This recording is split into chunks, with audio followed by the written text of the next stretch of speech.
Welcome to the first video in our brand new project series. In our previous trilogy, we built a responsive profile card and added dynamic event handling. Today, we elevate our web architecture by building a persistent dark and light theme engine using standard JavaScript and browser local storage. When building web applications, maintaining user preferences across page refreshes or separate browsing sessions is vital for user experience. Without persistent storage, any DOM modifications like theme toggles reset back to their default state the moment a user reloads the browser. We solve this problem using the Web Storage API, specifically the local storage object. Unlike memory variables that clear on refresh, local storage saves key value string pairs directly inside the client's web browser. What is your default preference when visiting new websites? Automatic system dark mode or classic light mode? Let us know in the comments below.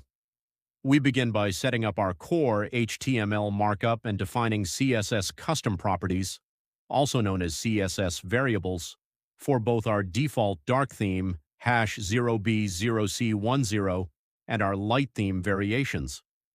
Using CSS Variables allows us to toggle a single class on the root element and instantaneously repaint the entire application UI without repeating code. Next, we write the JavaScript logic to initialize our application state. Before applying any default styles, our script queries local storage using localStorage.getItem to check if a saved theme key already exists. If a saved theme value is retrieved, our script automatically applies that theme class to the HTML document element. If no key is found, our conditional fallback checks the user's system preferences using the native matchMedia window method before settling on a default fallback. Have you ever used local storage in your own web projects before, or is this your first time learning about client-side storage? Drop your coding background in the comments. Finally, we bind an event listener to our theme toggle button. When triggered, our function updates the DOM class list, writes the newly selected theme string to local storage using localStorage.setItem, and provides immediate visual feedback to the user.